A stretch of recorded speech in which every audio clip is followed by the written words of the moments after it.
Settle in. Wherever you are, your room, your bed, your quiet corner of the world, let the noise outside drift away for a while. Take a moment to slow your breath and let your shoulders rest.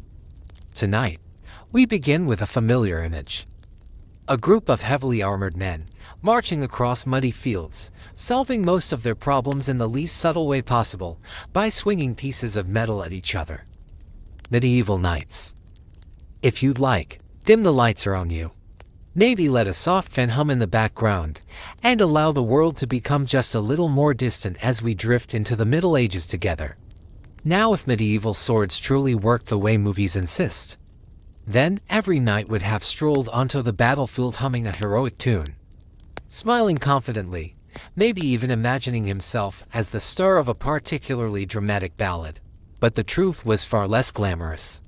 Most knights walked into battle thinking something closer to, if this sword is the only thing standing between me and death today, then I deeply regret every decision that brought me to this moment, because the sword, for all its fame, was never the star of the show.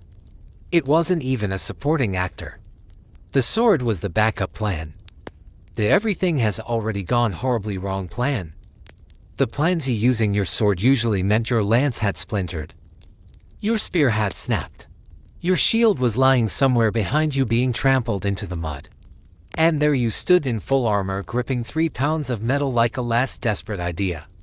Hollywood makes sword fights look graceful. To dancers moving in perfect rhythm. Elegant. Clean. Almost pretty.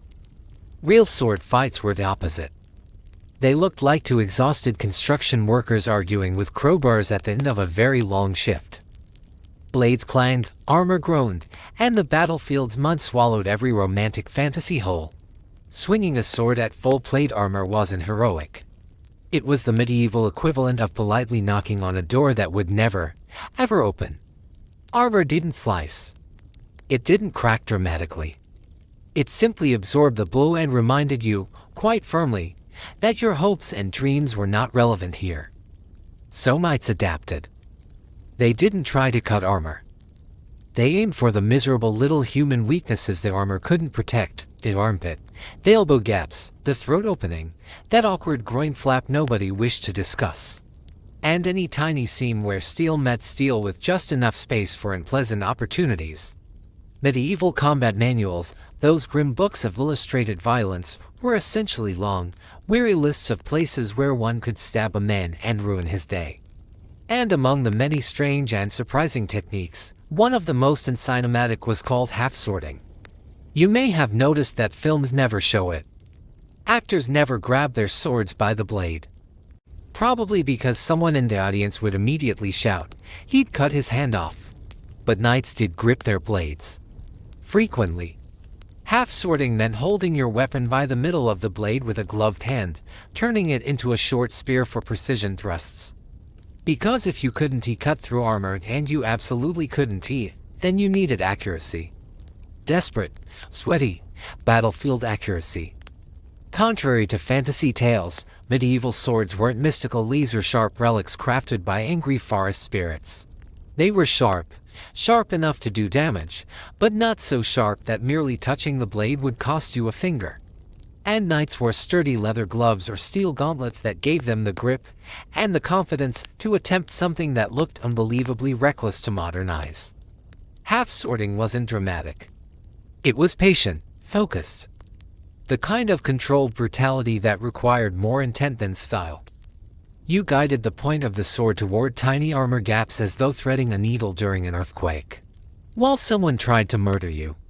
In those old combat manuals from the 1400s, you'll find detailed drawings of knights grabbing their blades, driving the point upward into armpits, prying open visors, or using the pommel like a hammer when the moment called for less finesse. It all looked like 2 armored men attempting to fix a jammed machine with escalating violence and, in a way, that wasn't far from the truth. And as grim as this sounds, half-swording existed because medieval battlefields were exhausting places. Mud, blood, screaming, the steady symphony of metal clashing on metal. Swinging a heavy blade full force for hours would turn even the strongest warrior's arms into exhausted, trembling noodles. Half-swording conserved energy. It let knights apply precision instead of force. Of course, movies avoid showing it. It's not glamorous. It's not heroic. But it's real. And if swords were the polite handshake of medieval violence, then maces were something far less subtle. A mace didn't slice or pierce. It simply hit. It hit with all the determination of someone who wanted you to stop being alive now. Swords failed once armor became widespread. Steel plate turned elegant blades into disappointing, useless pieces of metal. A sword might cut cloth, might slice flesh, might look extraordinary when worn at a ceremony. But against several millimeters of forged steel, swords were about as effective as tapping a helmet with a spoon. The mace stepped in to solve that problem. Imagine a simple stick, a heavy head of iron, sometimes smooth, sometimes spiked. If the blacksmith woke up feeling dramatic, nothing fancy, nothing sophisticated, just straightforward violence. A good mace strike could dent armor so severely that the unfortunate wearer needed to be peeled out later like a stubborn puzzle piece. Chroniclers describe these wounds as significant, which is historian language for the knight folded like laundry. And maces demanded very little training. While swordsmanship required years of practice with stern fencing masters, mace training took roughly 30 seconds. Lift. Swing. Repeat. The medieval version of smash that like button. And then there was the warhammer, a weapon born from the question, what if we made a brick smarter? And like the oversized, decorative warhammers of fantasy games, real warhammers were compact, efficient, and terrifyingly practical. One side carried a blunt face for powerful impacts. The other, a narrow spike designed to punch through armor like an impatient can opener. If plate armor was a fortress, the warhammer was the handheld siege engine meant to ruin its day. That spike wasn't ornamental. All the force of a knight's body or horse funneled into a tiny point. A good strike didn't glance off. It dug in. Visors pierced. Breastplates cracked. Spines interrupted. Warhammers didn't need wild, dramatic swings. Just small, deliberate, bone-deep movements. A single thrust through the visor slit could end a fight permanently. And unlike axes, the warhammer rarely got stuck. It slid in and out with disturbing ease, giving the user speed, control, and the ability to keep moving. Hollywood avoids warhammers because they don't look heroic. There is nothing cinematic about a knight calmly puncturing a helmet as if checking whether a melon is ripe. But historically, they were devastating equalizers, as small enough to ignore, powerful enough to regret ignoring. If swords were ceremonial, if maces were blunt declarations, then warhammers were the cold, efficient solution used when a knight muttered, "I need this person gone." And finally, if swords represented elegance and maces represented blunt practicality, axes belonged to the part of the medieval arsenal that didn't bother pretending at all. Knights absolutely used axes. Not the giant lumberjack ones seen in cartoons, but lean, fast, purpose-built battle axes forged for one job, ruining someone's entire week. They were instruments of precision and destruction, shaped by craftsmen who seemed determined to make a weapon that was both efficient and slightly judgmental. And with that, our quiet journey through medieval weaponry continues, a slow descent into a world of steel, mud, and the weary determination of those who lived and fought long before us. A well-crafted axe head was a quiet masterpiece of medieval engineering. Its weight, its angle, the way it gathered force into one narrow and forgiving line, all of it made the axe astonishingly good at its job. It could split shields, shear through helmets, and cut into whatever an opponent had left exposed, whether by accident, exhaustion, or bad luck. Knights appreciated axes for the same reason people today admire a power tool that simply gets results. You swung it, and something happened. Rarely something pleasant. An axe never cared how ornate your armor was, how noble your ancestry might have been, or what grand speech you recited before charging into battle. Once that blade came crashing down carrying the weight of horse, rider, and accumulated frustration, something always gave way. And more often than not, it was not the axe. But the medieval axe wasn't only about the downward strike. Many axe heads had a hook or a bearded shape carved into their silhouette, a clever addition that allowed a knight to tug a shield aside, drag a rider out of the saddle, or reel an enemy closer for a follow-up strike that could alter the fate of an entire bloodline. Imagine riding confidently across a field, proud of your armor and your posture, only to feel an iron hook latch onto your shield like an irritated blacksmith trying to yank a stubborn nail from a plan. That sudden, helpless pull, yes, that was the unsettling embrace of an axe. Axes also excelled at a far less glamorous but extremely essential battlefield task: destroying anything made of wood. Shields splintered, spears snapped, barricades cracked, doors surrendered. If something contained grain and bark, an axe was ready to bring it to its natural conclusion. And because wooden objects filled medieval battlefields like grass fills a meadow, axes were everywhere. They were also economical. A sword required craftsmanship, skill, time, and a smith who probably complained constantly about payment. An axe head, by contrast, was simple, affordable, and perfectly suited to the stresses of war. Even a peasant could own one. This understandably frustrates historians attempting to categorize who carried what, because in truth, everyone carried axes. But the real reason knights favored them was even simpler: axes worked on opponents who really, genuinely didn't want to be hit. Armor might deflect a sword. A shield might block a thrust. A quick step might avoid a spear. But an axe, swung with determination, had a talent for making people regret their life decisions. Hollywood rarely shows axes because they lack elegance. But medieval knights did not live in Hollywood. They lived in mud, chaos, and noise. On a battlefield, elegance meant very little. Effectiveness meant survival. And by that measure, the axe did its work with blunt, unapologetic honesty. If the sword was the glamorous celebrity of the Middle Ages, then the spear was the quiet, overworked background actor who made every battle scene possible. No one composed songs about spears. No knight strode confidently into a hall holding a spear like a trophy. No painter bothered to capture one in shining detail.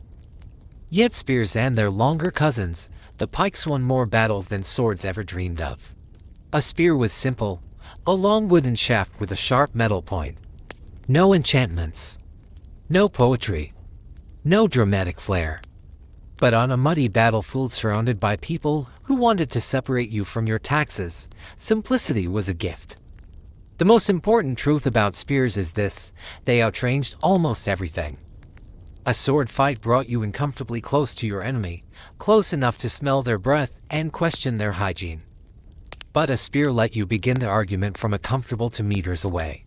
You could test your opponent, threaten them, and change the entire rhythm of the fight without taking a single step forward. A knight on foot with a spear was imposing. A knight on horseback with a lance was a medieval projectile. Spears delivered force that could crack ribs, topple riders, and send an unfortunate opponent tumbling into the dirt in ways their descendants might still feel spiritually. And unlike swords requiring endless practice and refinement, spears were beginner-friendly. A peasant could learn the basics in a single afternoon, sharp and toward the enemy. Do not drop it. Repeat. That simplicity is exactly why medieval generals loved them. You could equip hundreds of men quickly, cheaply, and effectively. Spears formed the backbone of countless infantry formations: shield walls, pike squares, phalanxes. Rows of sharp points held tightly together created something cavalry absolutely hated: an angry wooden porcupine. Maintenance was another gift. A sword demanded polishing, sharpening, and near constant attention. Spears required a new stick and perhaps a fresh metal head if you had a particularly eventful season. They were the medieval equivalent of well-built furniture: functional, durable, and entirely unromantic. Hollywood avoids spear fights because real spear combat is fast and efficient. Quick thrusts. Minimal movement. No dramatic twirling or acrobatics. But real knights understood the truth. If you wanted to survive, you prayed your sword stayed sheathed and your spear stayed firmly in your hands. Jousting scenes in films make the lance charge look majestic, almost ceremonial. to noble riders galloping toward one another beneath a golden sun, violins rising, everything unfolding in graceful slow motion. But in reality, a lance charge felt much closer to participating in a medieval demolition derby while sealed inside a metal oven. A lance charge was, at heart, a controlled collision. A knight and his horse accelerated to full speed. The knight lowered the long wooden pole.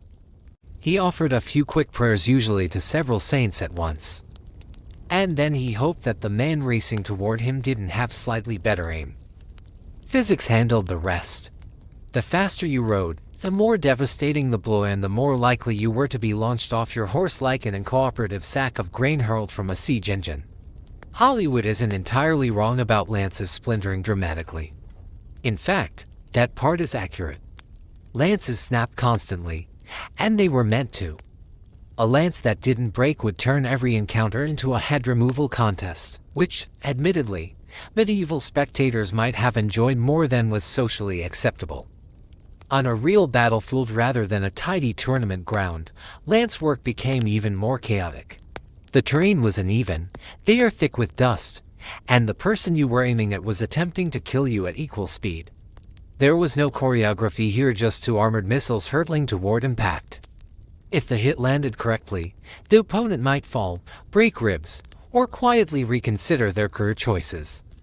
If the strike went wrong, you might lose your balance, your weapon, or your pride. Knights often tumbled into the dirt with a sound like a dropped cauldron, flailing on their backs like overturned metal turtles, struggling to rise before someone noticed and finished the job. And once the lance shattered, usually within moments, knights discarded the broken shaft and reached for whatever weapon remained: sword, mace, axe, or the nearest object capable of convincing someone to stop fighting. Despite the chaos, a coordinated lance charge could shatter enemy lines, terrify infantry, and send entire formations scattering. Lances were shock weapons, not tools of elegance. They were instruments for declaring loudly and suddenly, "I have arrived." If medieval weapons were household tools, the poleaxe would be the unreasonably dangerous multi-tool your eccentric uncle keeps in his shed, the one with too many attachments and a long history of quest. Honorable decisions. Knights adored poleaxes because they combined every possible method of solving armored problems into one tidy package. The poleaxe wasn't simply an axe on a longer handle. Medieval craftsmen, in their creative mood, added an axe blade on one side, a hammerhead on the other, and a tall and pleasantly sharp spike on top. Then they reinforced the wooden haft with metal strips so it wouldn't shatter during enthusiastic disagreements. The result was a weapon that could chop, smash, puncture, pry, hook, drag, and where circumstances favorable, open things you probably shouldn't open. When knights clashed with poleaxes, choreography vanished. These battles didn't look like elegant duels. They looked like two armored men testing building materials against one another with determination and poor judgment. In tournaments, yes, real tournaments, poleaxes took center stage. Two armored fighters met in a ring and tried, with polite applause from the audience, to apply physics to one another's helmets. Manuals from the period offer advice such as strike the head, strike the body, and strike whatever is exposed. These are not comforting instructions. On the battlefield, the poleaxe became the great equalizer. Mail armor. No problem. Plate armor. Excellent target. No armor. And fortunate for you, too much armor. Still manageable. The hammer dented metal like soft clay. The axe blade split shields and bone. The top spike found gaps in armor that no one wished to acknowledge. Poleaxes were also superb grappling weapons. A knight could hook a leg, drag aside a shield, or yank an opponent close. And once you were caught in its orbit, the fight became less combat and more unpleasant medieval wrestling with consequences. Every part of the poleaxe served a purpose. No ornamentation. No wasted movement. Nothing fancy. Just elegant and efficient design in its most brutal form. If the sword was art, then the poleaxe was engineering, and engineering won more fights. And finally, if the sword was the knight's elegant symbol, and the poleaxe's "I'm done being polite" companion, then the dagger was his quiet, intimate solution for moments when battles turn personal. Daggers didn't sparkle. They didn't boast legendary names. They didn't demand admiration. They were small, efficient, and brutally honest, much like medieval life itself. Every grand battle eventually collapsed into mud, confusion, and to armored men rolling on the ground like furious tortoises. And in those close, breathless moments, a dagger was more valuable than any sword. The technique was simple: you aimed for the gaps. Neck openings, armpits, eye slits, joints, groin plates. Every tiny weakness armor left exposed, because armor could never cover everything, or knights would simply cook inside their suits before fighting even began. Real daggers were not glamorous. They were short, stiff, and designed for thrusting into places neither man wanted mentioned in polite conversation. The famous rondel dagger, triangular, narrow, curly, rigid, looked less like a weapon and more like a tool meant to puncture a stubborn sack of grain. And yet it slid between armor plates with a nerving purpose. It was, in its own bleak way, medieval precision. If medieval daggers were the quiet, unimpressive cousins of grander weapons, they were also the ones most determined to end family lines. Contemporary combat manuals, often illustrated by men who seemed strangely enthusiastic about depicting violence, show knights grappling, pinning, and driving their blades downward into visors, with the same stubborn insistence one uses when forcing open a jar that simply refuses to cooperate. There was nothing elegant in these movements. No sweeping motions, no graceful arcs. Just raw intent. Two armored men locked together in a moment where chivalry quietly stepped aside to let survival take over. Yet, these daggers were not solely instruments of killing. They were everyday companions. A knight might use the same blade to cut rope, adjust the straps of his armor, slice bread, carve wood, or, according to one recorded case, perform makeshift battlefield surgery. A dagger could end a duel in a whisper, and moments later peel an apple. Medieval practicality knew no boundaries. Hollywood rarely grants these little blades the respect they deserve. They lack the glamour of swords or the brutish charm of axes. But ask any knight, and he would tell you the dagger was often the final, decisive signature on a very violent contract. In the hierarchy of medieval tools, daggers were small, but their consequences were anything but.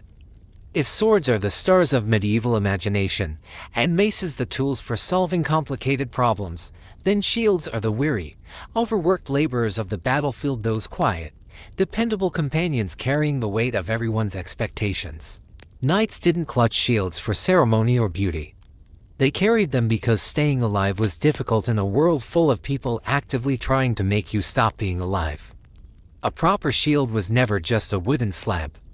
It was a layered construction, wood bound with rawhide, strengthened with glue, rimmed with metal, and sometimes decorated with paint that ironically may have taken longer to dry than the knight expected to survive. It served one purpose: to act as a portable fragment of safety in a place where safety was scarce. Hollywood treats shields gently, as if they exist only to politely intercept a villain's slow-motion sword swing. Real shields were anything but gentle. A knight could ram, shove, punch, and smash with it, turning the object into a blunt companion willing to break bones on command. Imagine being charged by a man wearing 50 pounds of metal, who also happens to be carrying a door.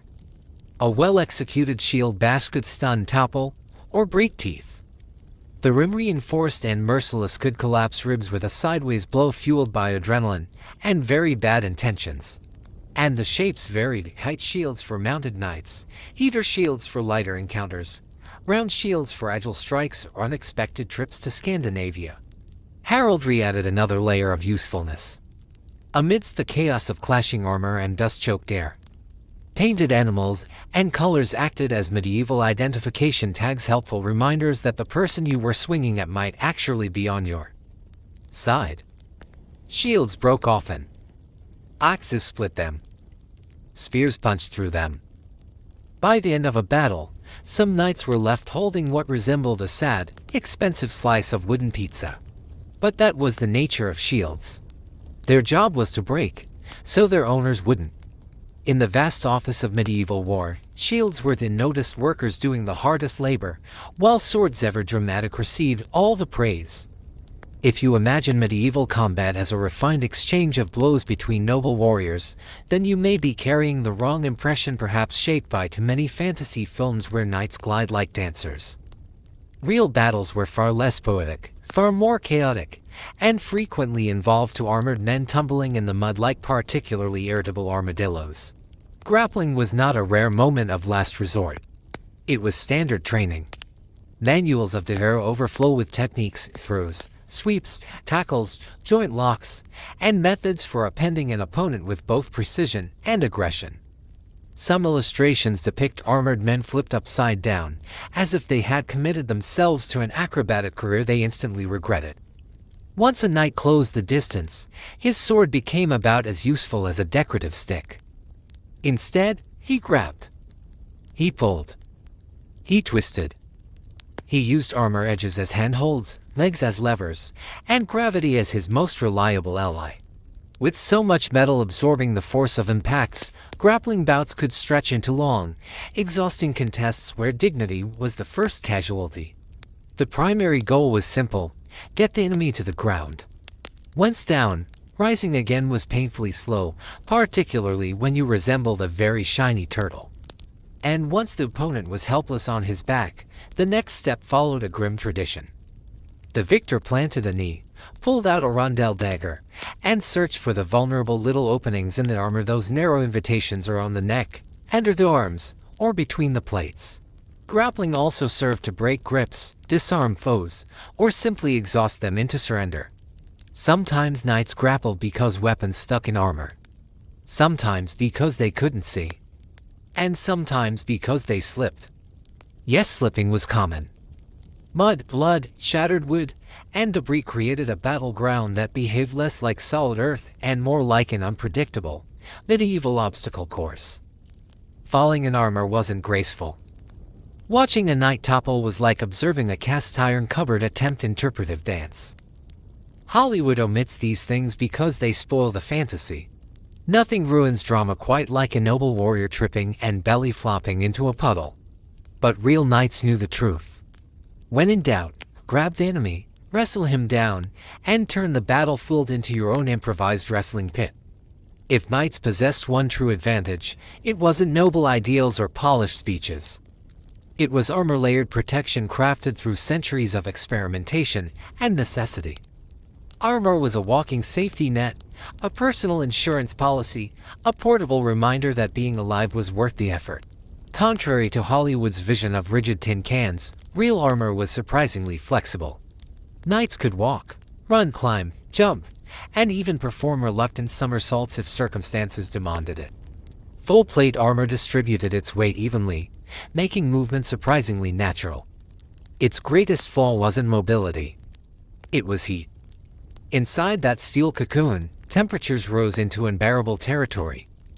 Helmets trapped air, creating miniature furnaces with poor ventilation and worse visibility. Knights constantly had to choose between lifting their visor for breath or keeping it closed to avoid gaining an unwanted hole in their face. Armor wasn't light, but its design made it manageable. A full suit weighed about as much as the equipment carried by a modern soldier. When blows landed, they often bounced off protected by layers of steel, leaving behind dense and unpleasant metallic echoes.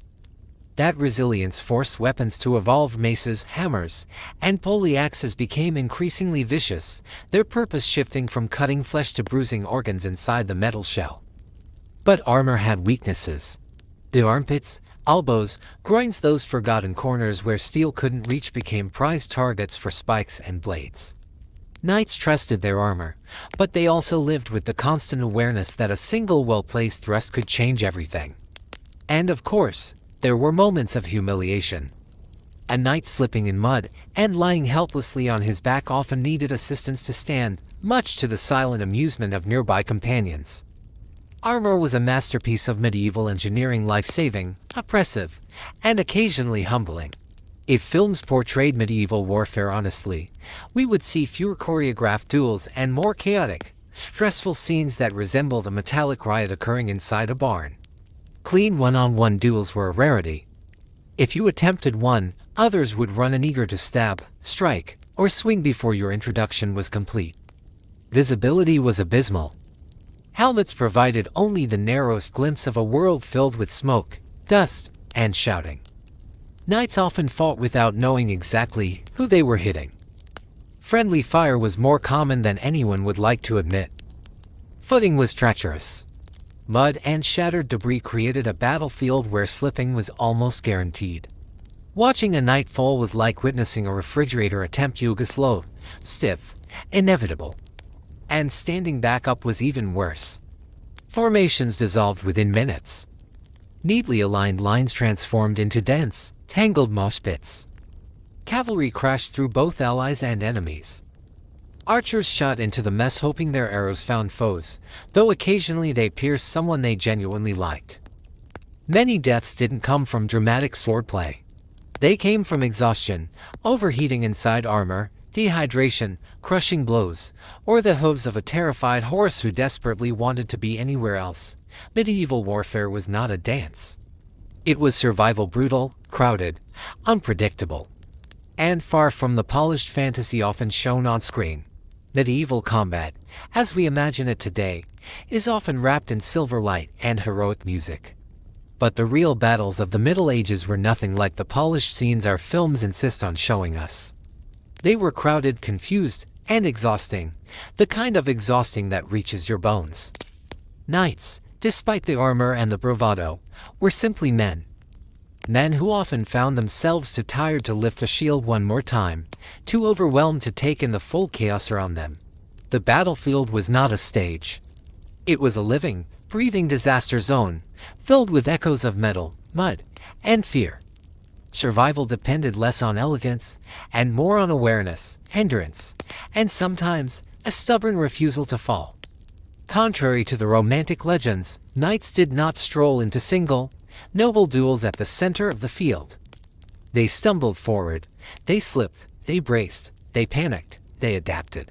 They survived medieval warfare the same way most of us survived difficult days, by pushing ahead, hoping luck stayed on their side, and quietly praying that someone else was having a worse moment than they were. The variety of weapons they carried was not a matter of style or personal symbolism. It was necessity. Medieval combat was unpredictable, inconsistent, and brutally practical. Everything worked sometimes, and nothing worked all the time. The sword, for example, that iconic emblem of knighthood, was wonderful for cutting through light cloth or flesh, but against a knight wrapped in layers of metal, it became almost useless. Like tapping gently against a steel drum, the mace, on the other hand, could crush armor beautifully. But only if your opponent was kind enough to stand within arm's reach. The spear gave reach and protection, until someone pressed too close and suddenly it became an unwieldy pole better suited for sweeping a floor than ending a fight. Knights switched weapons constantly. They carried different tools because the battlefield demanded constant adaptation. One moment they would be charging on horseback with a lance, and the next moment, a startled horse would rear back, decide it had had enough of human politics, and toss them into a ditch. Suddenly the knight would find himself scrambling in the mud, reaching for a sword, a dagger, or ideally, a quiet corner to reconsider life choices. Therapy would have been useful, but it had not been invented yet, so the dagger usually had to do. Against plate armor, they preferred hammers or maces. Against chain mail, axes or stiff-thrusting swords. When an opponent fled, the spear came into play. When an opponent came too close, grappling and dagger work took over. And when the enemy seemed stronger, better armored, or in noticeably better spirits, the wisest tool was simple retreat. Weapons were not aesthetic. They were strategies made of metal. Every piece of equipment represented a problem the knight expected and hoped to solve. If a medieval flamethrower had existed, they would have strapped it to their belts without hesitation. The environment shaped strategy as much as the enemy. Mud made long weapons clumsy, forests turned spears into liabilities, tight formations made swords nearly useless. Everything, without exception, made horses nervous. Horses, unlike their riders, were immune to personal ambition.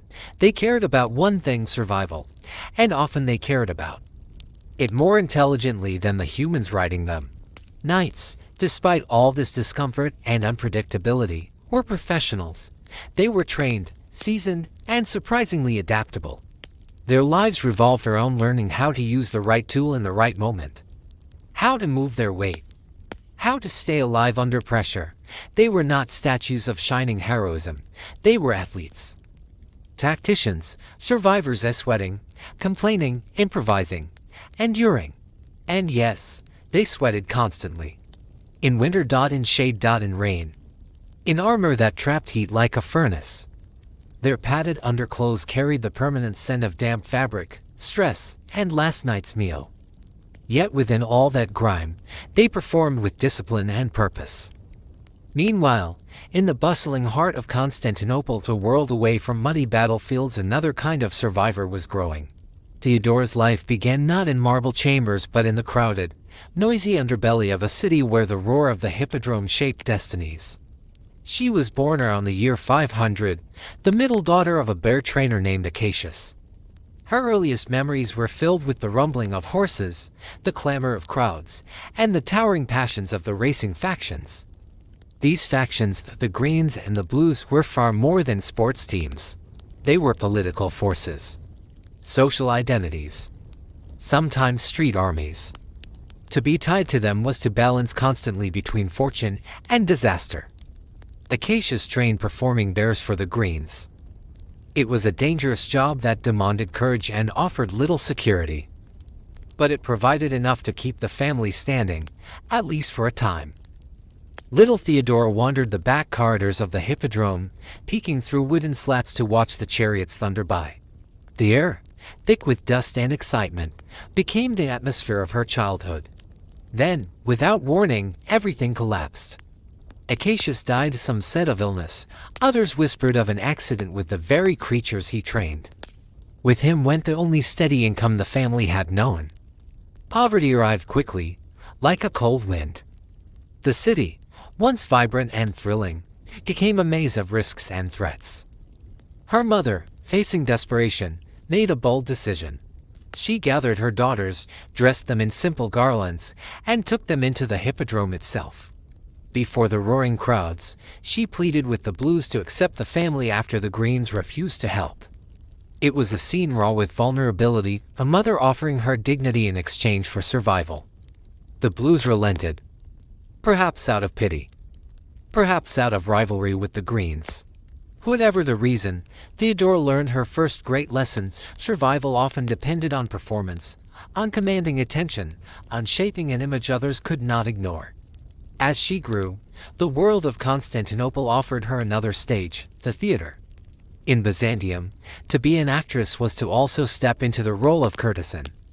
The theaters were chaotic places, loud, heated, unpredictable, filled with sailors, gossip, political agitators, and men seeking every variety of entertainment. Yet for Theodora, this world was not shameful. It was a crucible. A place where she honed her wit, timing, agility, and instinct. Night after night, she reinvented herself. A comic servant one evening, a tragic heroine the next. Audiences loved her versatility, her sharp humor, her beauty, and the unmistakable intelligence that shaped her every performance.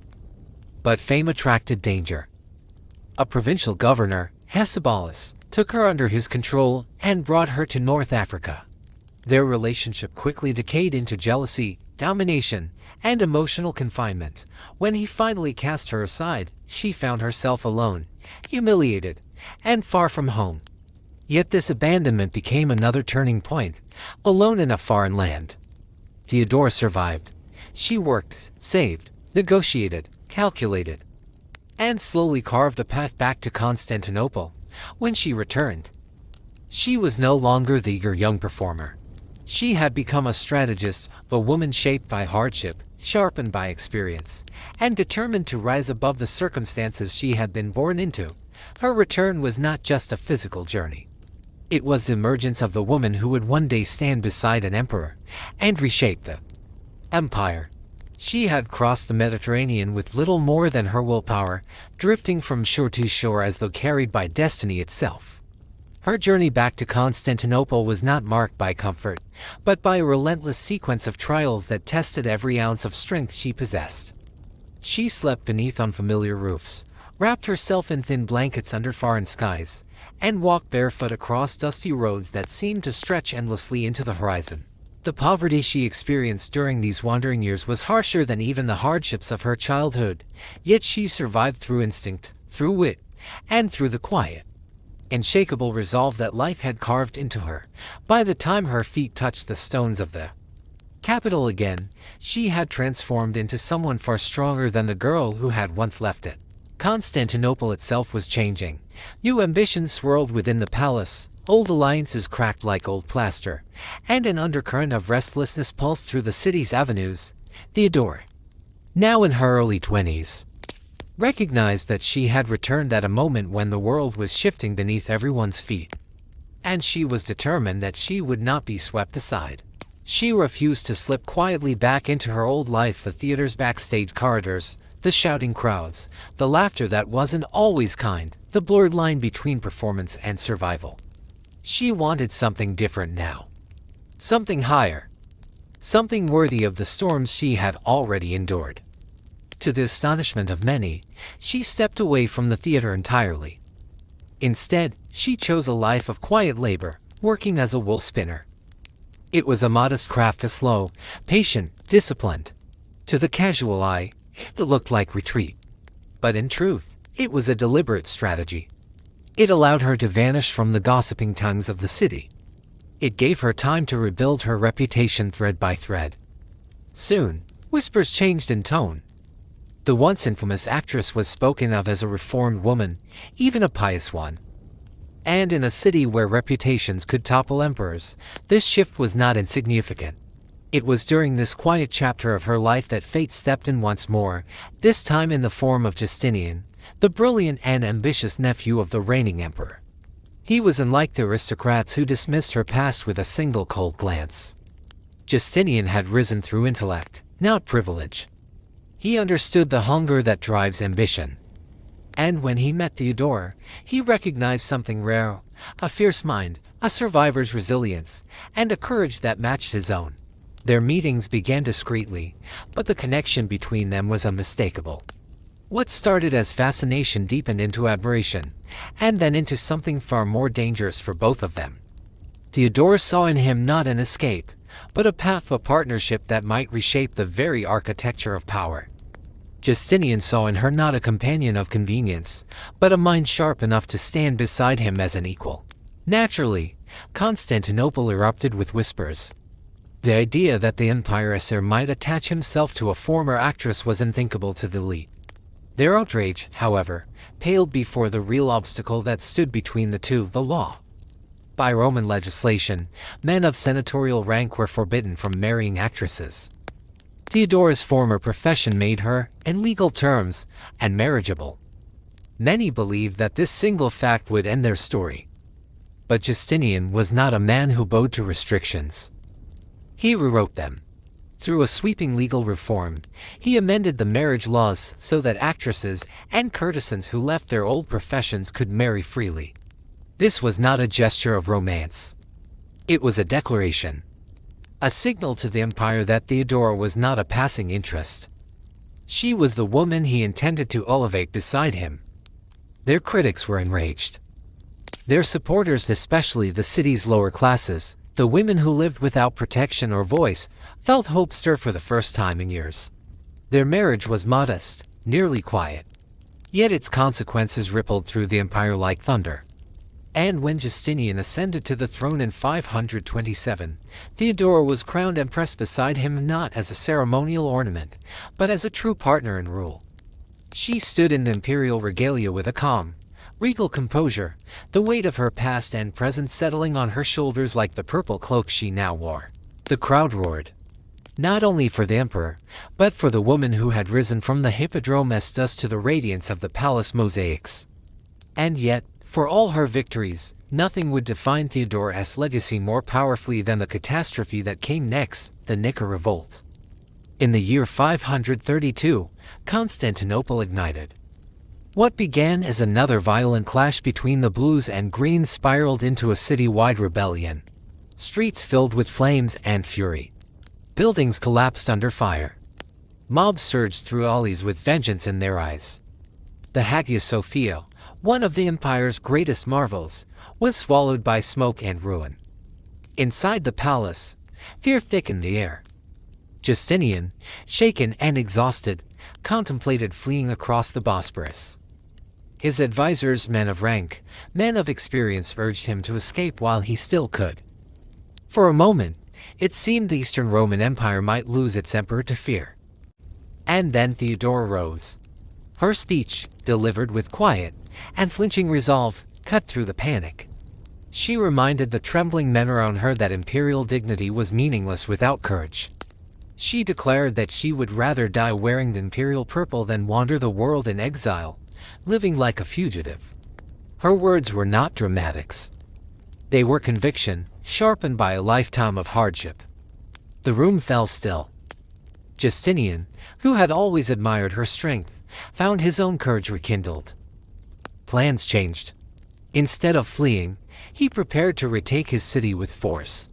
Generals Belisarius and Mundus led troops into the Hippodrome, where tens of thousands of rebels had gathered, believing they were moments away from claiming victory. What followed was swift, brutal, and decisive. Some accounts say more than 30,000 rioters died in the purge that restored order. The rebellion collapsed. Justinian secured his throne. But those who lived through that week whispered the truth. It was Theodora who saved the empire. In the years that followed, her influence only expanded. She helped shape political decisions, legal codes, and diplomatic strategies. She was the empire's backbone, a steadying presence in a court infamous for treachery. Her power was not ceremonial. It was felt. Her reforms were remarkable. She shaped parts of the Corpus Juris Civilis, the legal code that would echo through centuries of law and governance. She demanded stricter penalties for forced prostitution. She helped establish safe houses for women escaping exploitation. She pushed for greater property rights for wives, protections for abandoned women, and expanded legal autonomy for widows. These were not the gestures of an empress seeking admiration. They were the fierce efforts of a woman who remembered what it felt like to stand powerless and vowed no one else would suffer the same fate. Her political instincts were equally formidable. Theodora navigated the palace's labyrinth of rivalries with quiet, strategic precision. Her enemies underestimated her at their own peril. She did not shout. She did not threaten. She simply acted with subtlety, decisiveness, and an unwavering commitment to the stability of the empire. Support for her grew, especially among those who had never before been seen by the empire's ruling class. Women, the poor, the voiceless. To them, she was a living symbol that the world could change. And as debates over theology tore the empire apart, especially the rising monophysite controversy, Theodora found herself stepping into yet another arena where few empresses had ever dared to tread. Power in Byzantium was never secure. It was a game of shifting shadows, and Theodora, shaped by hardship and sharpened by experience, understood those shadows better than most. She had learned long ago that survival depended not on purity, but on vigilance. Justinian's stance drifted constantly between diplomacy and strict religious orthodoxy. Yet Theodora, quiet, perceptive, and unwavering, acted with far greater certainty. She sympathized with the monophysites, not out of rebellion, but because she had witnessed how theological quarrels could be twisted into weapons. She understood how easily belief could become an excuse for cruelty. And she refused to let powerful factions decide which souls were worthy of protection. While Justinian attempted to bring unity through councils, decrees, and endless theological negotiations, Theodora's approach was far more intimate and far more daring. She opened the palace gates to monks, bishops, scholars, and dissidents fleeing persecution. Beneath vaulted ceilings and guarded hallways, the palace became a sanctuary, an unexpected island of safety in a sea of doctrinal turmoil. Her boldness unsettled the orthodox leadership. To them, she was unpredictable, a woman whose compassion might unravel the fragile unity they hoped to impose. But Theodora never flinched beneath their glare. She believed that mercy strengthened an empire more than dogma ever could. And yet, theological disputes were only one battlefield. The palace itself was a labyrinth of ambition, senators guarding privilege, aristocrats steeped in contempt, generals whose pride clashed with imperial expectations. In this world built for men, Theodora walked with quiet calculation, refusing to shrink into the ceremonial silence expected of empresses. Some whispered that she interfered too much. Others feared she would outmaneuver them entirely. And sometimes, she did. One of the most intriguing tensions of her later years centered around Antonina, the sharp-witted wife of the legendary general Belisarius. Antonina was no meek court lady. She was cunning, fearless, and extraordinarily resourceful.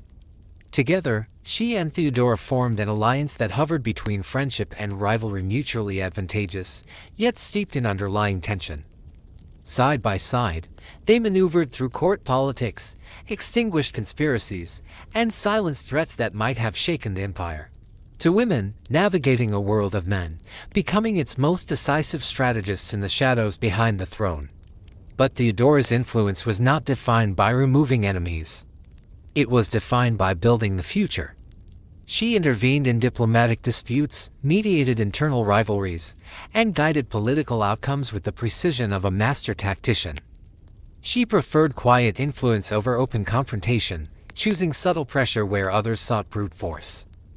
And slowly, unmistakably, it became clear that the empire did not have one ruler. It had two. By the mid-540s, the same inner strength that had lifted Theodora from the dusty floors of the Hippodrome to the golden throne of Constantinople began to falter. Illness entered her life not as a sudden storm, but as a silent guest, persistent, patient, and willing to leave. Historians today believe she suffered from breast cancer, a condition far beyond the reach of Byzantine medicine. But Theodora did not yield easily. Even as her body weakened, her will remained unbroken. The palace noticed first. Servants observed the growing fatigue, the slow rise from bed, the moments when she pressed her hand to her chest as if steadying herself against waves of pain. Court rivals watched with thinly veiled anticipation, hoping her decline would open cracks in the empire's power. But they underestimated her resolve. Theodora had never allowed circumstance to define her. She would not begin now. Justinian, surrounded by affairs of state yet deeply bound to her, grew increasingly concerned. Their marriage, once mocked as scandal, had matured into a partnership of rare depth. Justinian sought her thoughts on everything: taxation, military campaigns, church disputes, diplomatic tensions. Even when illness softened her voice, her judgment remained sharp. Her final years became a quiet race against time. She strengthened protections for women at risk. She sheltered monophysite leaders whose safety depended on her. She expanded networks of aid. She ensured loyal allies were placed strategically within the court and clergy. She knew what would happen when she was gone. Her enemies would attempt to unravel her legacy, and she refused to give them that victory. Outside the palace, the empire trembled under the weight of plague, war, and rebellion. But through it all, the administration held together. For years, Theodora had been the balancing force to Justinian's relentless ambition, the steady anchor that kept the empire from drifting into chaos. She had become the empire's silent equilibrium. On June 28, 548, at roughly 48 years old, Theodora passed away. Justinian was devastated. The empire mourned. And even those who despised her rise could not deny her intellect or her influence. She had reshaped the Eastern Roman world, not through birthright, but through sheer will. Her story should have ended there. But it didn't. Theodora's death did not silence her. It magnified her. Her life became the subject of debate, admiration, and endless reinterpretation. To the aristocracy, she remained a scandal and actress who climbed too high. To the poor, she was a beacon, a reminder that destiny could be rewritten. To Justinian, she was irreplaceable. In the years after her death, he worked with renewed intensity, as though trying to complete the vision they once shared. His reforms expanded. His ambitions accelerated. His monumental building projects, most famously the Hagia Sophia, rose toward the heavens. Within that soaring cathedral, a mosaic immortalized her in glittering gold, not as a performer, not as a courtesan, but as an empress. A queen hallowed in dignity and framed in the permanence of stone and glass. Her reforms endured, shaping marriage laws, property rights, and protections for vulnerable women for centuries. Long after her critics' names faded into obscurity, her influence remained woven into the legal traditions of Europe and the Near East. Perhaps her greatest legacy was not a law, or a speech, or a rescue, but her life itself. A reminder that power can emerge from unexpected places, and that the courage of one woman can redefine an empire. Saladin and Richard were born on opposite ends of a cultural world that would soon erupt into epic confrontation. Yet both were shaped, almost sculpted from childhood, to become men whose names would echo across continents. Saladin entered the world in 1137, in the fortress town of Tikrit. His childhood unfolded among disciplined soldiers, scholars, and administrators. His Kurdish family belonged to a long tradition of commanders who served great Islamic dynasties. His early world was carved from stone, strategy, and the steady hum of scholarly debate. Before he learned the art of battle, he learned the virtues of patience, justice, and responsibility. Richard's childhood, however, was forged in an entirely different storm. Born in 1157 at Beaumont Palace in Oxford, he grew up inside the sprawling, combustible world of the Angevin Empire, a realm tied together only by the fierce will of Henry II and the unmatchable spirit of Eleanor of Aquitaine. He grew up surrounded by troubadours who sang of chivalry, holy quests, and impossible acts of heroism. Where Saladin learned restraint, Richard learned spectacle. Saladin's youth shaped a commander who prized unity and long-term vision. Richard's youth shaped a warrior who thrived in the thunder of the charge. By 16, Richard led armies. By 22, he was feared throughout France. His charisma drew knights to his banner like moths to flame.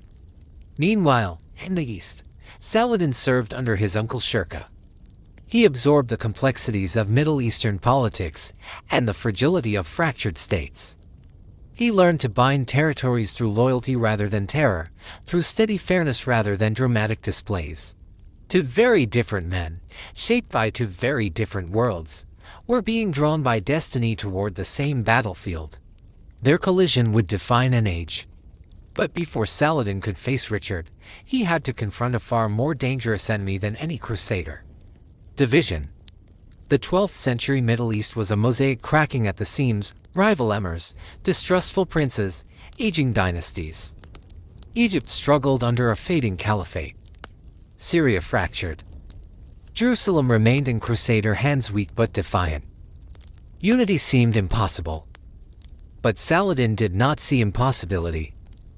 He saw necessity. After Shirkuh's death, the unexpected happened. Saladin became vizier of Egypt, quiet, unassuming, underestimated, until the world realized what kind of leader had just stepped into power. Many at court dismissed Saladin in his early years. To them, he was merely a placeholder, a quiet, temporary figurehead who lacked the sharp instincts required to survive the shifting sands of Egyptian politics. They believed he would be swept away the moment real power struggled for control. They were wrong. Through careful diplomacy, deliberate generosity, and pointed, decisive action, Saladin dismantled the decaying Fatimid power structure piece by piece. He restored Egypt to Sunni rule not with sudden violence, but with a patient and calculated transformation. It was a masterstroke, subtle and far-reaching. Under his leadership, Egypt did not simply stabilize. It became the economic and military backbone he needed for a much larger vision: the long-dreamed unity of Syria, Palestine, and Mesopotamia. And so he moved methodically, almost rhythmically, across the map of the Near East. Cities fell into his hands not only through the sword, but through soft persuasion. He offered clemency to old enemies, security to weary regions, and a sense of purpose to populations long exhausted by internal conflict. Each victory carried his reputation farther, until people began to whisper that this was no ordinary military commander. This was a man chosen by destiny. Yet one prize remained above all others: Jerusalem. For decades, Muslims had lived with the sting of losing the holy city, a wound felt not just politically, but spiritually, deeply, painfully. Saladin promised not revenge, but restoration. A return to balance. A return to dignity. In 1187, at the Battle of Hattin, he shattered the Crusader armies in a victory that seemed almost unreal in its swiftness. The holy city soon followed. But when Jerusalem fell, it did not fall to fire or slaughter. There was no massacre, no reckless bloodshed. Saladin allowed the city's Christians to leave peacefully upon payment of ransom. Thousands who feared annihilation instead found protection. His sense of justice shocked Europe. His chivalry inspired legends. And across the distant sea, the name Saladin traveled with astonishing speed. Kings and barons repeated it with unease, with admiration, and with a growing sense of alarm.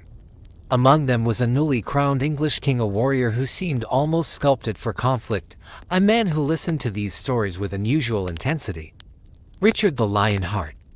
Their destinies began to move toward one another like two great storms across a darkening sky. While Saladin was stitching together the fractured Islamic world, Europe was erupting in anger. News of Jerusalem's fall spread across kingdoms the way sparks leap across dry fields. Preachers thundered from their pulpits. Knights clenched their fists. Kings felt the heavy weight of divine expectation settling onto their shoulders. Richard did not require persuasion. He did not need fiery sermons or promises of salvation. The crusade was the perfect stage for the type of man he believed himself to be, a warrior chosen by heaven, a knight destined for glory. He inherited a troubled kingdom riddled with debt and political strain, but he cared little for the daily burdens of ruling England. He sold lands.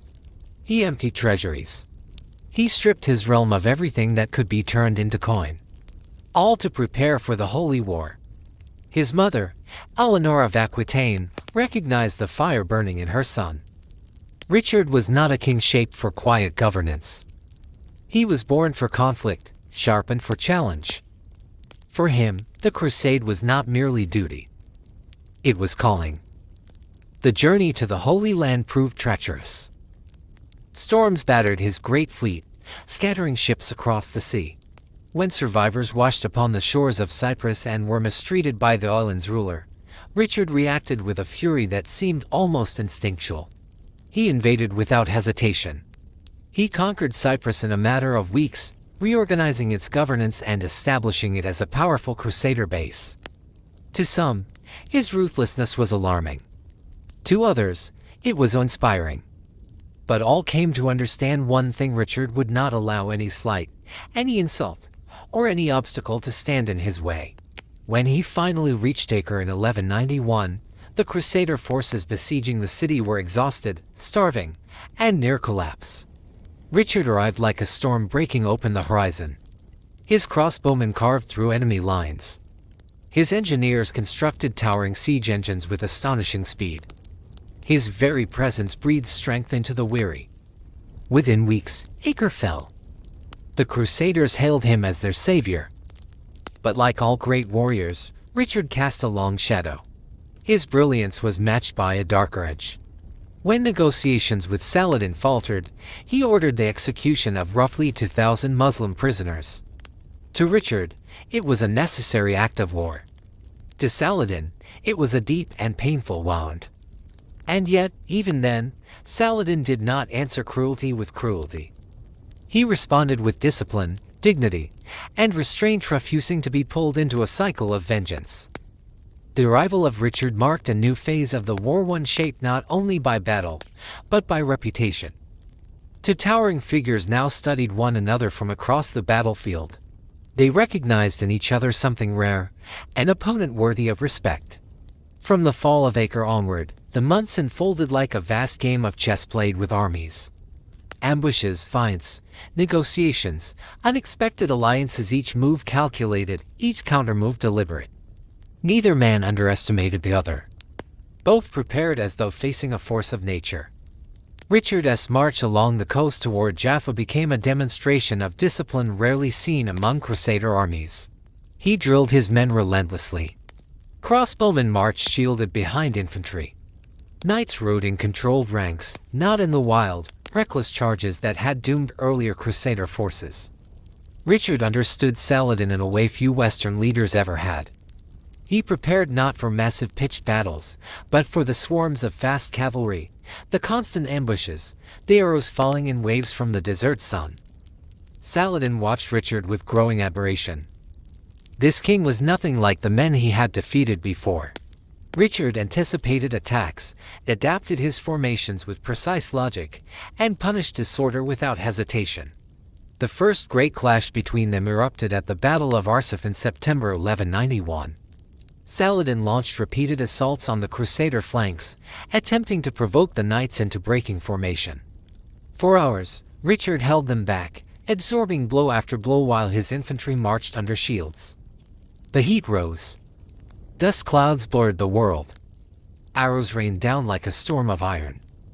Only when the pressure reached its absolute limit did Richard unleash his knights.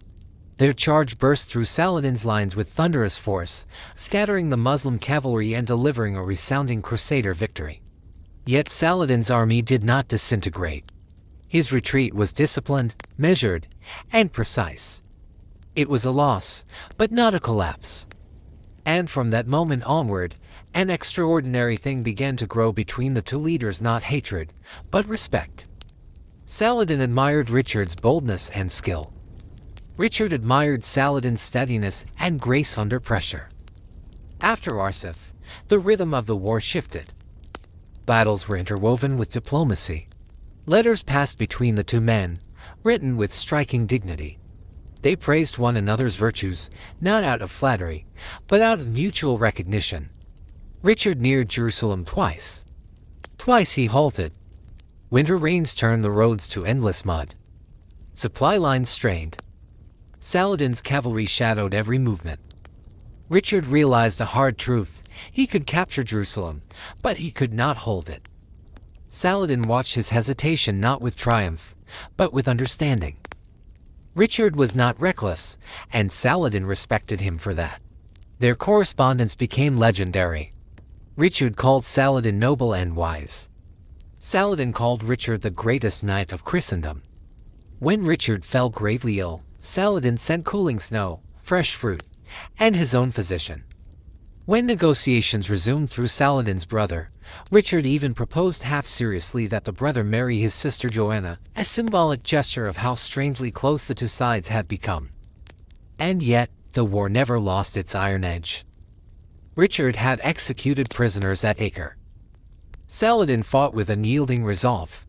Both carried the expectations of their faiths, their armies, their civilizations. What made their rivalry extraordinary was that respect did not weaken their resolve. It strengthened it.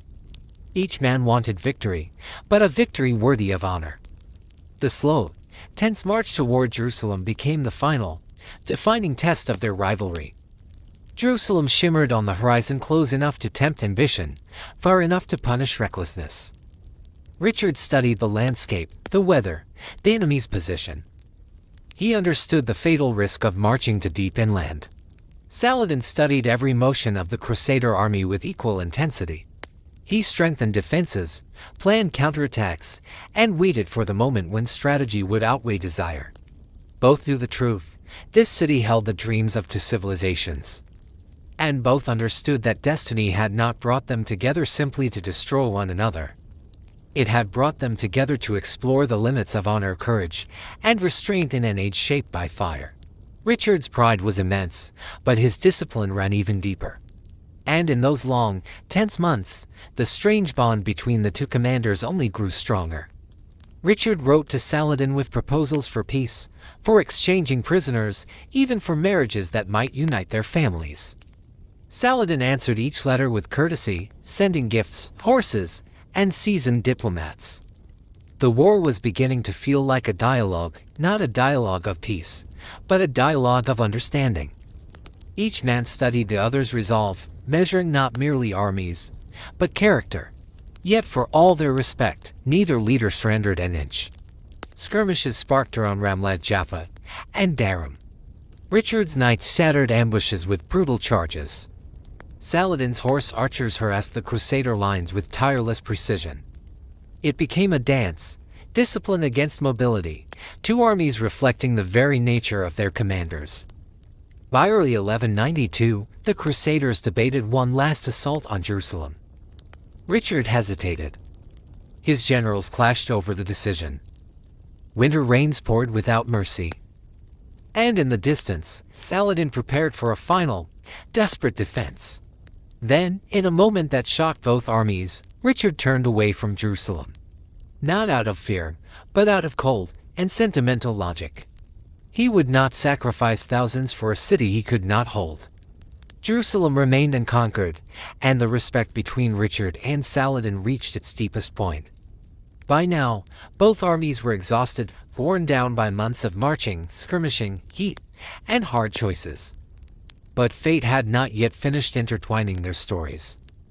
Their greatest test, and their strangest moment of unity, waited at the port city of Jaffa, where the Crusader foothold clung to life by the thinnest thread. When Richard withdrew from Jerusalem, Saladin seized his chance. His forces struck Jaffa with blinding speed, storming the walls, overwhelming the defenders, and capturing nearly the entire city before the Crusaders even understood what was happening. For a brief moment, it seemed the entire balance of the war had shifted. If Saladin secured Jaffa, he would sever Richard from the coast, and crush the Crusader presence in the Holy Land once and for all. News of the disaster reached Richard just as he prepared to sail north. Without hesitation, he gathered only a small strike force, a fraction of his own armies, and launched one of the boldest amphibious attacks of the medieval world. As Saladin's troops occupied the captured city, Richard's ships appeared on the horizon like a dark storm rolling toward the shore. Knights and infantry leapt into the surf, splashing through waves under a rain of arrows, charging straight toward the enemy. The assault was pure Lionheart, bold, reckless, and possibly brave. But it was the precision that stunned Saladin most. Richard's small force cut through the city with disciplined fury, rallied the remaining defenders, and drove Saladin's troops out street by street. Realizing the danger of being trapped inside the walls, the Sultan ordered a withdrawal not out of fear, but out of wisdom. And wisdom was the quality Richard admired most in him. The following day, Richard faced a counterattack that became legendary. Saladin sent elite troops to retake Jaffa, launching a fierce assault beneath the blazing sun. Richard, armored, wounded, and refusing to yield, fought on foot with his men. He swung his sword in great arcs, shouting commands between labored breaths. His presence alone shifted the battle. Saladin's soldiers, stunned by the king's ferocity, withdrew once more. Then came the moment that defined their relationship forever. When Saladin learned that Richard's horse had been killed in the fighting, he sent the English king a fresh mount. A gesture of honor. A sign of respect. A quiet acknowledgement that their rivalry was not born of hatred, but of admiration. At Jaffa, enemies fought, but legends met. By late 1192, the Third Crusade had reached a strange and almost dreamlike stalemate. Two of the greatest commanders of their era had tested one another across every terrain: desert sands, fortified walls, storm-soaked plains, and neither had broken the other's will. Richard could not seize Jerusalem. Saladin could not force him into the sea. Their armies were battered, hungry, and close to collapse, but their pride remained unbroken. Diplomacy now had to finish what battle could not. But negotiations between Crusaders and Muslims had rarely succeeded. Centuries of mistrust weighed heavily, mistrust carved from propaganda, from massacres, from zealous certainty on both sides. Yet this time was different. Richard and Saladin were not ordinary enemies. They had been forged against one another like steel and fire. They recognized brilliance in each other. They recognized humanity. Their letters grew warmer, their envoys more honest, their understanding deeper with each passing month. Still, the compromises required were painful. Richard wanted security for the Crusader states and free access for Christian pilgrims. Saladin wanted firm control of Jerusalem and safe borders for his lands. Each concession carried risk. Richard feared angering Crusader lords hungry for triumph. Saladin feared displeasing clerics who believed no part of Jerusalem should ever be shared. But both leaders understood something their followers did not: a continued war would bring nothing but ruin. And so the final negotiations became less of a struggle, and more of a weary conversation between two men who had come to respect the existence of the other. The result was the Treaty of Jaffa, finalized in September of 1192. Jerusalem would remain under Muslim rule, but Christian pilgrims could enter freely and safely. The Crusaders kept a thin strip of coast from Tyre to Jaffa, enough to survive, but never enough to threaten Muslim territory. It was not the grand victory Europe dreamed of. Nor was it the absolute authority some of Saladin's commanders desired. It was a peace born of realism, of respect, and of exhaustion. When Richard prepared to leave the Holy Land, Saladin sent him supplies, gifts, and safe passage. The two never met face to face. Yet their final letters read almost like farewells between old comrades. The war produced no conqueror, but it produced something far rarer, of a peace shaped not by fear, but by admiration. When Richard the Lionheart set sail in October 1192, the coastline of the Holy Land faded behind him like the closing of an age. He had come seeking eternal glory. He did not take Jerusalem, yet he left as one of Europe's most celebrated warriors. Saladin watched him depart not with triumph, but with quiet respect. Their rivalry did not end with victory or defeat, but with the understanding that neither could erase the other from history. They had only elevated one another. Richard's return journey was disastrous. He suffered shipwreck, capture, imprisonment, political turmoil. His empire fractured, his treasury emptied, his strength waned. He spent more time in chains than on the throne he barely cared to rule. He died in 1199 from a wound during a minor siege, of surprisingly quiet end for a man known for heroic storms. But his legend endured. Troubadours sang of the Lionheart, who fought like thunder itself. Saladin's final years were equally humble. Though he ruled a vast empire, he lived simply, giving away so much of his wealth that at his death in 1193, there was scarcely enough left to pay for his burial. His soldiers carried his sword before the funeral procession. A herald cried through the streets of Damascus, "Here is Saladin, conqueror of kingdoms, who leaves this world with nothing but faith." What binds Richard and Saladin together is not the war they waged, but the way they waged it. They lived in an age of brutality, yet crafted a rivalry shaped by admiration rather than hatred. Their letters carry more sincerity than any chronicle. Their gestures, a gift of a horse, the release of captives, the exchange of physicians, show a depth of humanity that defied the fanaticism of the age. History remembers them not just as enemies, but as reflections of one another. Richard, the fiery knight. Saladin, the patient ruler. Their clash reshaped the Holy Land, but their conduct reshaped the imagination of generations to come. For centuries, Christians and Muslims alike told stories of their honor to warriors, to legends, forever linked by a single destiny, to be remembered not for what they conquered, but for the respect they earned from the only rival worthy of it. And now we step gently into another world entirely, a world shaped not by crusaders or sultans, but by an emperor whose feasts blurred the line between extravagance and illusion. To enter one of Emperor Nero's banquets was to step out of reality itself. These dining halls were not mere rooms. They were performances carefully engineered to overwhelm the senses and to proclaim, without the slightest hesitation, that Rome had never known a ruler like Nero. Every wall, every fountain, every drifting fragrance existed for one purpose: to glorify the emperor, and to transport his guests into a realm where he alone commanded wonder. The entrance was a spectacle long before the feast began. Slaves in shimmering fabrics guided guests through corridors of polished marble, where torchlight rippled like molten gold. Behind lattice screens, harpists played melodies so soft they felt accidental, yet each note was perfectly placed to heighten anticipation. When the doors to the dining hall opened, a warm breath of scented air embraced each guest, a blend of rosewater, cinnamon, myrrh, and saffron. Nero believed even the air should obey his artistic vision. Above them, the ceiling itself was an engineering marvel whispered about across the empire. Hidden gears allowed its panels to shift and revolve like the firmament of the heavens. From its heights, showers of rose petals descended in gentle waves, drifting like pale pink snow upon the reclining diners. At times, the petals fell too heavily, smothering guests beneath perfumed layers, leaving them coughing or gasping. An accidental byproduct of imperial excess, and one Nero found quietly amusing. For him, spectacle always outweighed comfort. At the center of the hall, silver fountains poured streams of wine, not ordinary wine, but blends infused with honey and spices gathered from distant lands. The ruby glow of their flowing surface shimmered across the room. Servants refilled goblets the instant they dipped even slightly below full.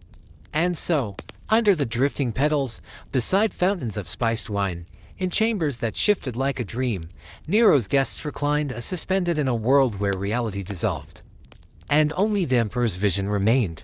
The tables carved from ivory and mother of pearl were arranged in a soft crescent around Nero's great couch, a piece of furniture that was less a seat and more a throne reclined on its side. From that elevated vantage, he could observe every face before him, each flicker of awe, every hint of envy, every tremor of fear, every hollow smile of delight. Every expression, whether genuine or strained, served as a quiet tribute to his power. Gold-accented braziers burned aromatic woods, their smoke rising in slow, curling ribbons that caught the lamplight and drifted above the guests like wandering spirits. The air grew warm, gently thick, almost intoxicating. Nothing in the hall was accidental. The entire atmosphere was crafted with deliberate care, a blend of theater, ritual, and imperial intimidation. Nero wanted his banquets to feel like divine ceremonies rather than human gatherings. By the time the guests settled onto their couches, they understood the message without a word being spoken. In this space, Nero was not merely emperor. He was the god of the feast, and they were present not to dine, but to witness his glory.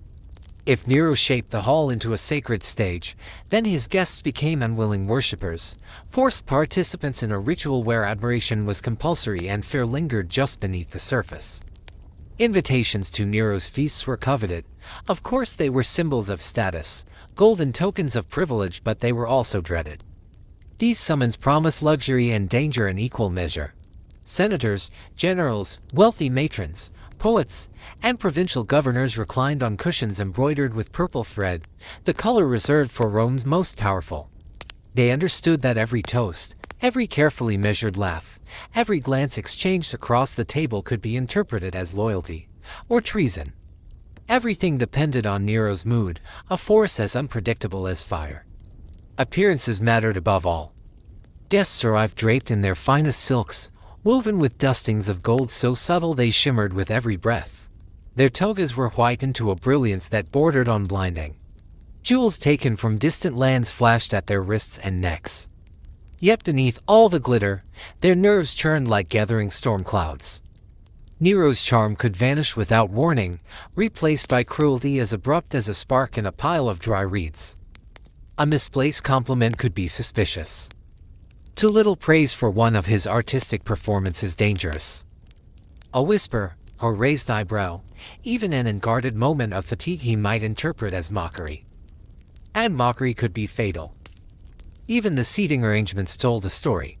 Nero placed his favored courtiers close to him, where they could flatter him with ease, feeding his shifting moods like attendants to a restless deity. Farther along the crescent lay the cautious and the condemned men who had angered powerful factions or had simply earned Nero's distrust. They ate quietly, hoping they might dissolve into the background of his vast theatrical world. But Nero rarely permitted anyone to remain unseen for long. The feast began with silent efficiency. Slaves glided through the hall with almost ritualistic grace, filling goblets with fragrant wine, laying dishes onto the tables as though following a sacred choreography. Yet the guests barely touched a drop. They kept their eyes fixed on Nero. Should they sip? Should they wait? Was he about to speak? Every movement felt like a gamble. Adding to the tension, the evening was often punctuated by surprises, some delightful, others unsettling. A panel hidden within the wall might slide open, revealing dancers in shimmering fabrics. A mechanical bird might swoop overhead, scattering petals as if delivering blessings from Olympus.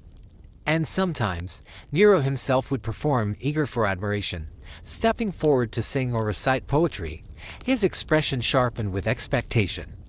No matter the performance, the guests applauded, whether in awe or in terror, hands stinging from the force of their enthusiasm. None dared be the first to stop clapping. Even the silences between courses felt charged, as though one poorly timed breath could shift their fate. Here in Nero's dining halls, the guests did not dine, they performed. Their survival depended on their ability to appear delighted, impressed, and utterly devoted to the emperor's artistic fantasies.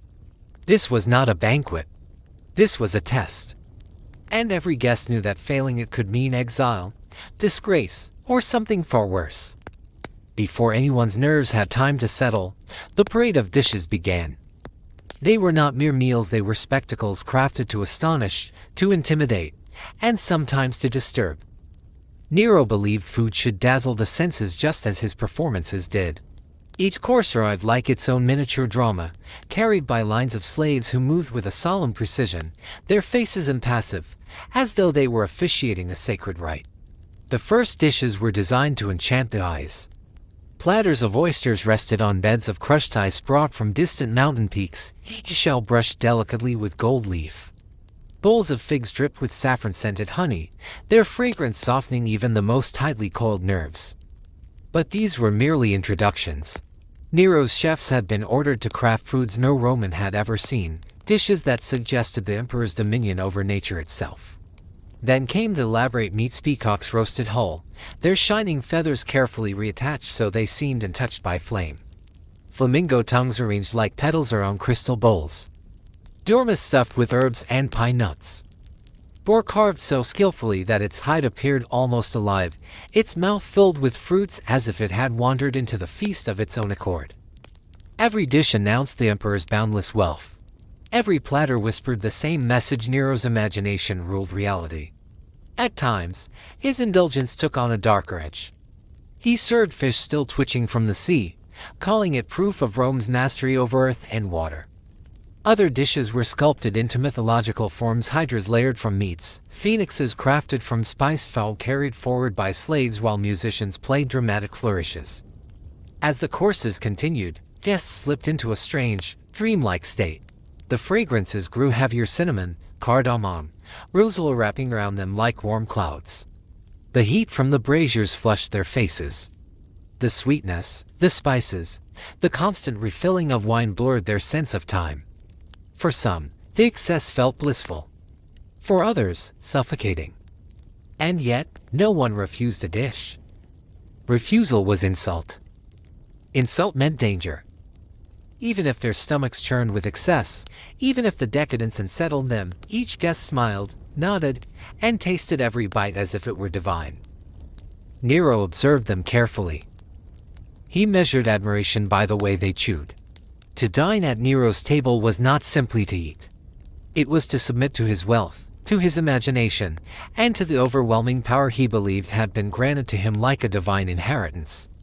If the food was extravagant, the entertainment that followed drifted into another realm entirely. Nero believed a feast should be inseparable from spectacle. He wanted his guests overwhelmed, dazzled, even confused, softened until their only steady point of reference was his presence at the center of it all. The night often opened with dancers carrying lanterns shaped like creatures from mythology. Their movements were choreographed to evoke gods descending from Olympus, the soft glow of their lights weaving across the marble floors. Flutes and harps accompanied them, creating an otherworldly sound that drifted through the hall like a gentle spell. Yet beneath the beauty lurked a subtle unease. The dancers' faces were painted with serene smiles, but their eyes were empty, slaves chosen for their ability to move without betraying emotion. After them came the actors. Nero adored tragedy, especially when he could force others to witness it. The performers enacted myths of divine vengeance and doomed lovers, stories that mirrored Nero's own infamy in unsettling ways. But no guest dared remark on this.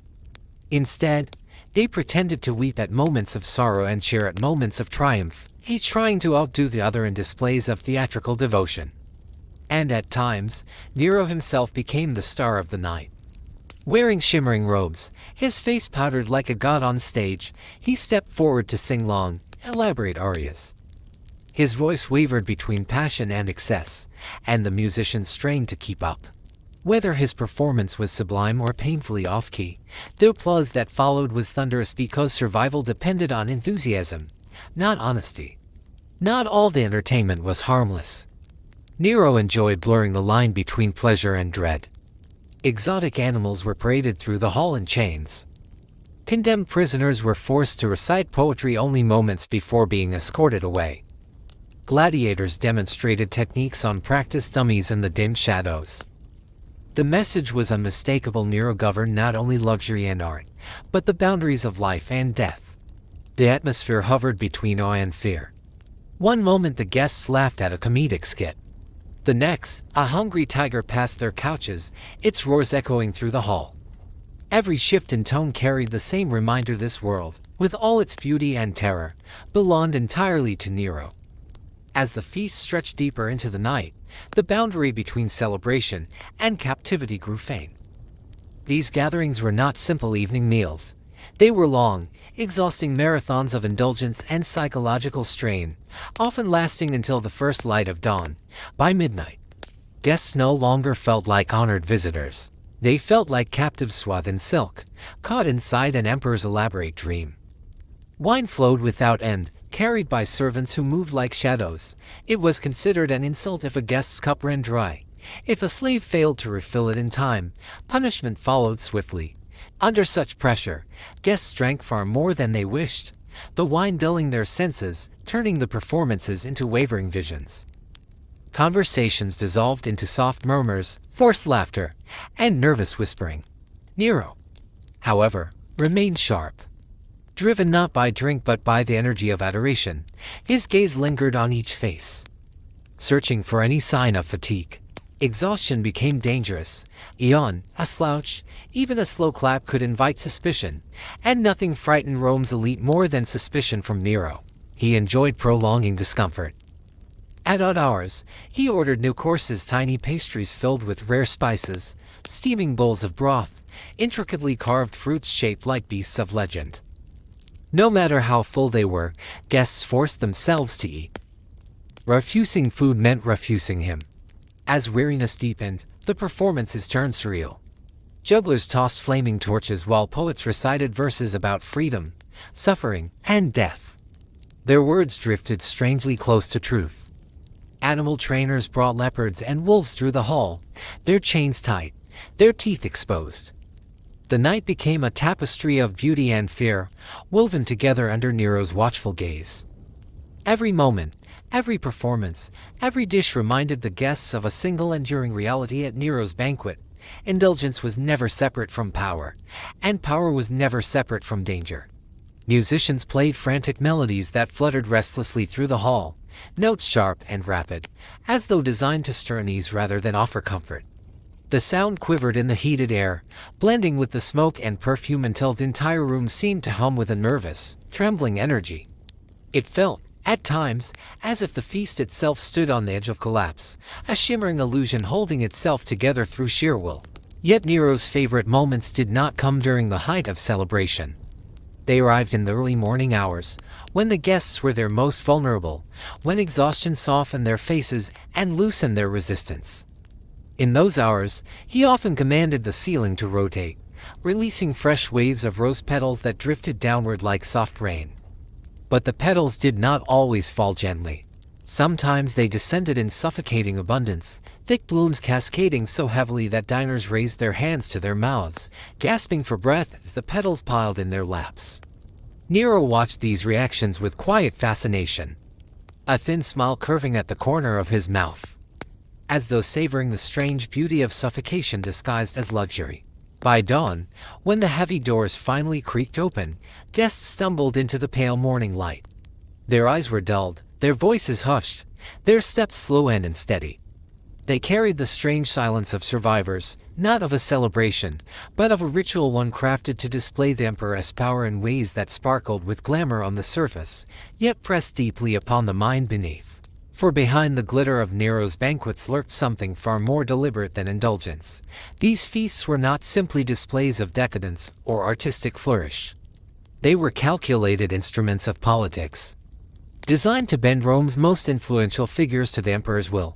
Every shimmering goblet, every rose petal drifting from the ceiling, every echoing performance served a purpose. The goal was simple: overwhelm the senses, disarm the mind, and root fear and admiration so deeply that resistance dissolved into helpless loyalty.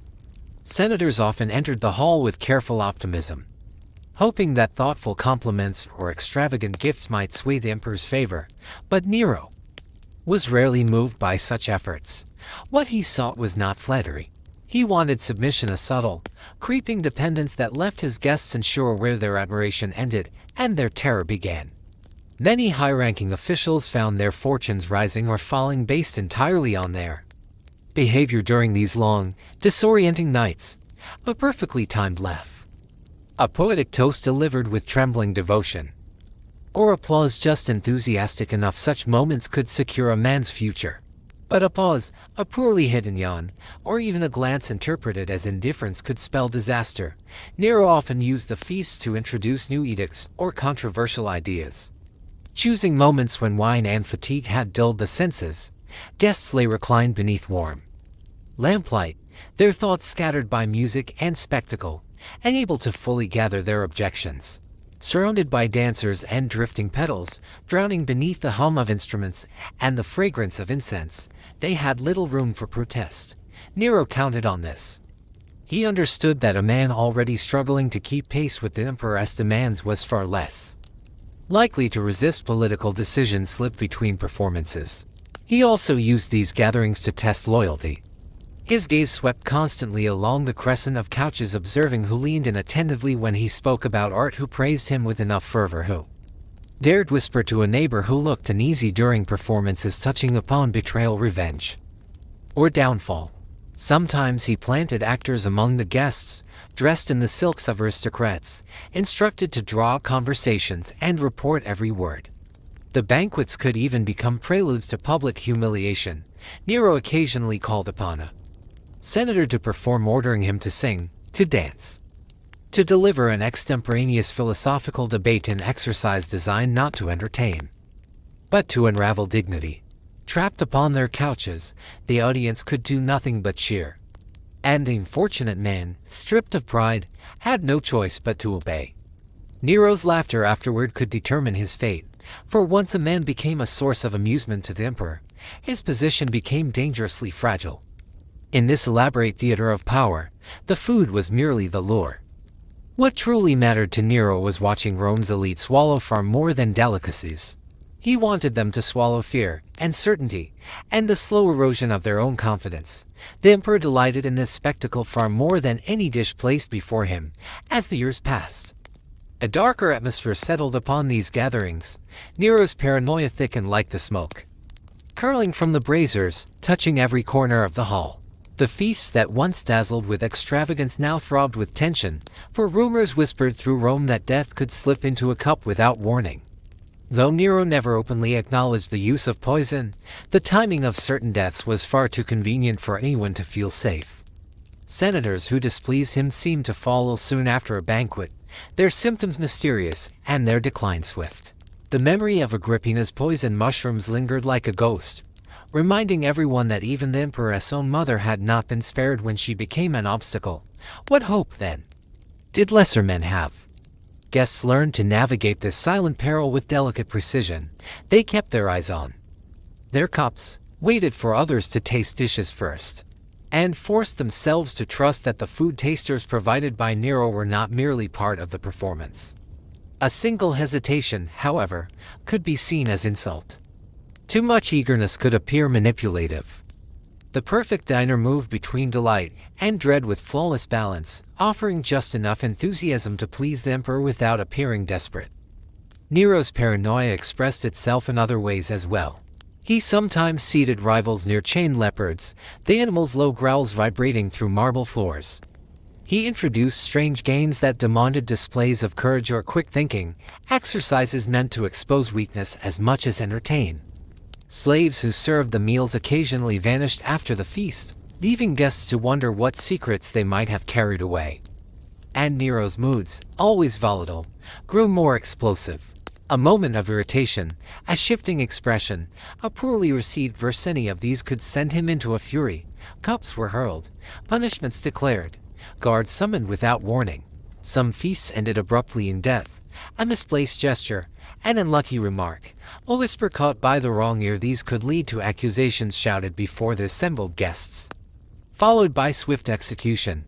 Others found themselves invited back the next day, only to be arrested at the palace entrance, their fate sealed by something they had done or failed to do during the previous night's performance. By these later years, Nero's banquets no longer resembled celebrations at all. They had become arenas of quiet dread, where each swallow carried risk and each glance might betray a secret fear. Under the glittering ceilings and sweet-scented fountains, the empire's most powerful men learned a harsh truth. Dining with Nero meant courting death in a chamber masked by splendor. As the empire weakened and unrest spread through the provinces, Nero attempted to drown the rising chaos beneath waves of extravagance. His feasts became even more grotesquely lavish, as though he believed that shimmering excess could outshine the growing instability beyond the palace walls. While Rome suffered under heavy taxation and corruption, Nero's halls resounded with laughter, music, and theatrical wonders. The contrast grew sharper with each passing month. Nowhere was this contrast more disturbing than after the Great Fire. While entire districts lay in ruins, families searched for loved ones, and citizens slept beneath the open sky, Nero hosted feasts of staggering indulgence. Senators entered halls decorated with gems and silks, their hearts heavy with the memory of smoke still lingering over the city. The emperor seemed determined to create an alternate world inside his palace, a world untouched by ash or grief. Rumor had long claimed that he played his lyre while Rome burned, whether true or not. The image clung to him relentlessly, and the feasts held in the aftermath only deepened suspicion. Instead of pausing the celebrations, he intensified them, decorating the halls with vivid golds and reds that flickered like flames in lamplight. Some guests whispered that he was taunting the disaster. Others feared he had lost the ability to distinguish tragedy from performance. He unveiled his new palace, the gleaming domus array, a realm of polished marble, artificial lakes, painted skies, and jewel-studded ceilings. It was a monument not to Rome's endurance, but to Nero's boundless imagination, a sanctuary of illusions where wine flowed from silver fountains and banquet halls resembled enchanted forests. Inside these shimmering chambers, he staged mock sea battles, theatrical reenactments of rebirth, and displays meant to prove that Rome was flourishing under his divine leadership. Yet beneath the glitter, a quiet horror spread. The city lay in ruins. While Nero danced among the petals, many wondered whether he had crossed the final threshold between decadence and madness. In the final years of his rule, the feast shifted once more.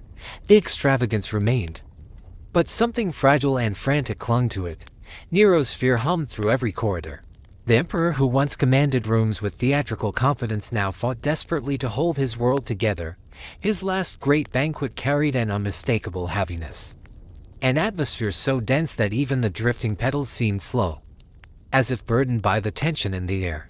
Guests reclined upon jeweled couches with fixed smiles, careful not to betray awareness of the empire's unraveling whispers of rebellion, shifting loyalties within the Praetorian Guard. Senators plotting in the shadows. Nero attempted to smother these anxieties with spectacle, summoning musicians, dancers, and poets to perform with frantic intensity. He sang himself, though his voice trembled not with emotion, but with the effort of a man trying to convince himself that he still held the devotion of the world.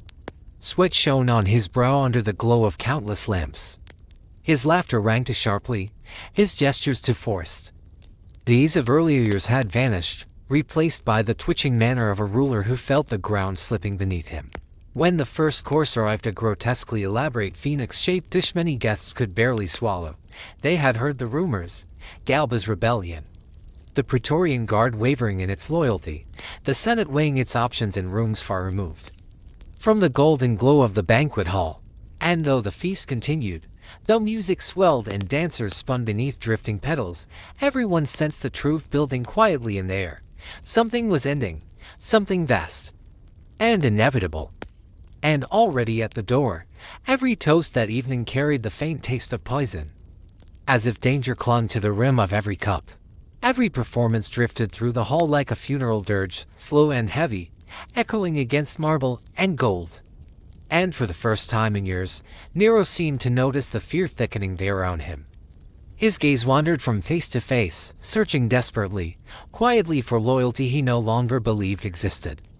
Even those who had once been closest to him, the favorites who had basked in his favor, avoided his eyes now. They reclined with stiffened shoulders, their smiles brittle, their hands motionless. The illusion of worship, once so carefully crafted, had cracked beyond repair. Whatever devotion Nero had demanded for so long no longer lived in the room. The emperor was performing only for himself. Before dawn could spill through the palace windows, Nero abruptly rose. Without ceremony, without a final toast, he ended the feast and slipped away into the maze of palace corridors. His footsteps faded, leaving behind a chilling stillness. A sense that some invisible thread had finally snapped. Within days, the city that had once cheered his name rose against him. Allies vanished, promises dissolved. Rome itself seemed to turn its face away. And soon after, the emperor who had once filled his halls with music, roses, and thunderous applause fled into the darkness alone, hunted, stripped of every comfort he had taken for granted. He died without a crown, without an audience, without the applause he once demanded like oxygen.